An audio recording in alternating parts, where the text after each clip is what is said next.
Chapter 19. And Ahab told Jezebel all that Elijah had done, also how he had executed all the prophets with the sword. Then Jezebel sent the messenger to Elijah, saying, So let the gods do to me and more also, if I do not make your life as the life of one of them by tomorrow about this time. And when he saw that, he arose and ran for his life, and went to Beersheba, which belongs to Judah, and left his servant there. But he himself went on a day's journey into the wilderness, came and sat down under a broom tree, and he prayed that he might die, and said, It is enough. Now, Lord, take my life, for I am no better than my father. Then, as he lay and slept under a broom tree, suddenly an angel touched him and said, Arise and eat. And he looked, and there by his head was a cake baked on coals and a jar of water. So he ate and he drank and laid down again. And the angel of the Lord came back the second time and touched him and said, Arise and eat, because the journey is too great for you. So he arose and he ate and he drank. And he went in the strength of that 40 days and 40 nights as far as Horeb, the mountain of God. And there he went into a cave and spent a night in that place. And behold, the word of the Lord came to him, and he said to him, What are you doing here, Elijah? So he said, I have been very zealous for the Lord God of hosts. For the children of Israel have forsaken your covenant, torn down your altars, and killed your prophets with the sword. I alone am left, and they seek to take my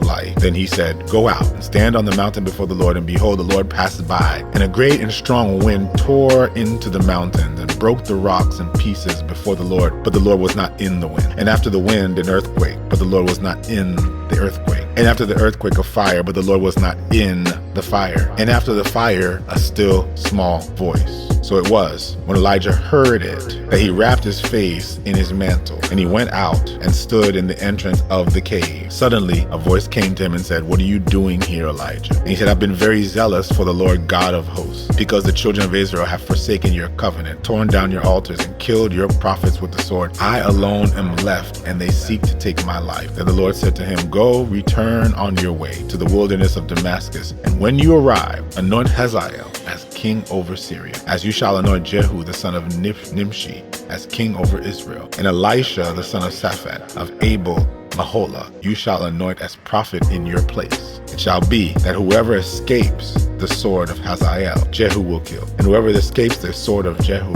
Elisha will kill. Yet I have reserved 7,000 in Israel, all whose knees have not bowed to Baal, and every mouth that has not kissed him. So he departed from there and found Elisha the son of Shaphat, who was plowing with 12 yoke of oxen before him, and he was with the 12th. Then Elisha passed by him and threw his mantle on him. And he left the oxen and ran after Elijah and said, Please let me kiss my father and my mother, and then I will follow you. And he said to him, Go back again, for what have I done to you? So Elisha turned back from him, took the yoke of oxen, slaughtered them, and boiled their flesh, using the oxen's equipment, and gave it to the people, and they ate. Then he arose and followed Elisha and became his servant.